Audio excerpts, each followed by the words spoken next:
Hello দর্শক, আসসালামু আলাইকুম। সবাইকে স্বাগতম জানাচ্ছি আমার আজকের পর্বে। আজ আবারও হাজির হয়ে গেলাম আপনাদের মাঝে একেবারে কম উপকরণে তৈরি ভীষণ মজার স্ন্যাক্স রেসিপি নিয়ে। আজকে আমি আপনাদেরকে পেঁয়াজ আর চাউলের গুঁড়া দিয়ে দারুণ স্বাদের মুচমুচে স্ন্যাক্স তৈরি করে দেখাবো। এই স্ন্যাক্সগুলো তৈরি করা খুবই সহজ আর খেতেও হয় অসম্ভব মজার। একবার কাউকে তৈরি করে খাওয়ালে বারবার রিকোয়েস্ট আসতেই থাকবে। আশা করছি আজকের এই সহজ রেসিপিটি সবার কাছেই অনেক ভালো লাগবে। তো চলুন রেসিপিটি দেখে নিচ্ছি। এই রেসিপিটি তৈরি করার জন্য প্রথমে একটি মিক্সিং বলে নিয়ে নিব 1 কাপ পেঁয়াজ কুচি। এখন এর মধ্যে দিয়ে দিব হাফ চা চামচ আস্ত জিরা, হাফ চা চামচ চিলি ফ্লেক্স দিয়ে দিচ্ছি, দিয়ে দিব স্বাদ মতো লবণ, হাফ চা চামচ চাট মশলা দিয়ে দিচ্ছি। এরপর দিয়ে দিব 2টি কাঁচামরিচ কুচি, 1 টেবিল চামচ ধনেপাতা কুচি দিয়ে দিচ্ছি। এবার সবগুলো উপকরণকে খুব ভালো করে মিশিয়ে নিব। এগুলোকে একটু সময় নিয়ে ভালো করে মধ্যে নরম করে নিতে হবে।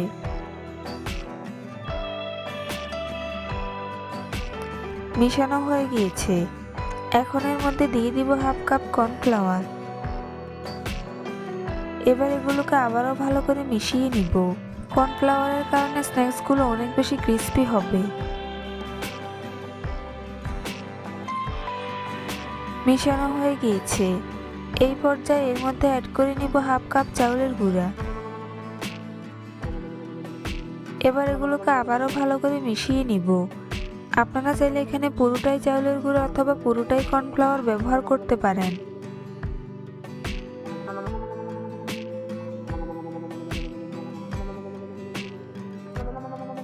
আমার এখানে ডোটা ড্রাই মনে হচ্ছে, তাই আমি এখানে বাইন্ডিংয়ের জন্য খুবই সামান্য পরিমাণ পানি অ্যাড করে নিব।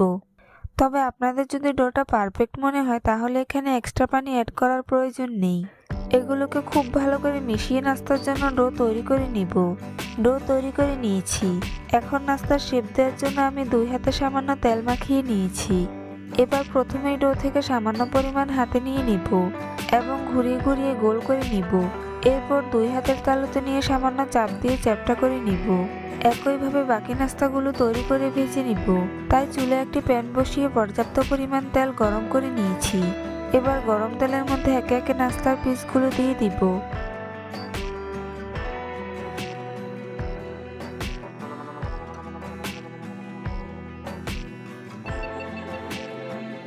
সবগুলো নাস্তার পিস দেওয়া হয়ে গিয়েছে।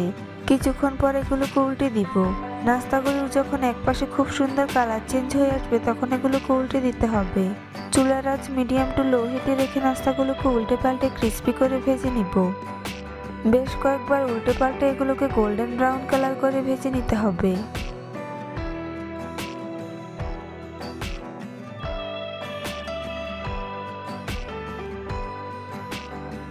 গোল্ডেন ব্রাউন কালার চলে এসেছে।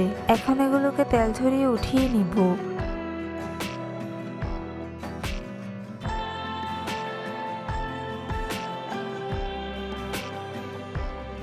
খুব সহজেই তৈরি করে নিয়েছি পেঁয়াজের এই ক্রিস্পি স্ন্যাক্সগুলো। দেখুন স্ন্যাক্সগুলো দেখতে মাশাআল্লাহ কতটা সুন্দর ও লোভনীয় হয়েছে। খেতেও খুবই মজার হয়েছে। হাতে সময় কম থাকলেও ঝটপট যে কেউ তৈরি করে নিতে পারবেন এই সহজ রেসিপিটি। শীতের বিকেলে চায়ের সাথে এরকম একটি ক্রিস্পি স্ন্যাক্স একবার হলেও তৈরি করে দেখবেন, ছোট বড় সবাই খুবই পছন্দ করবে আর অনেক মজা করে খেয়ে নিবে। রেসিপিটি ভালো লাগলে অবশ্যই একটি লাইক দিবেন। চ্যানেলটি সাবস্ক্রাইব করার অনুরোধ রইল। পরবর্তী ভিডিও দেখার আমন্ত্রণ জানিয়ে আজ এখানেই বিদায় নিচ্ছি। সবাই অনেক ভালো থাকবেন। আল্লাহ হাফেজ।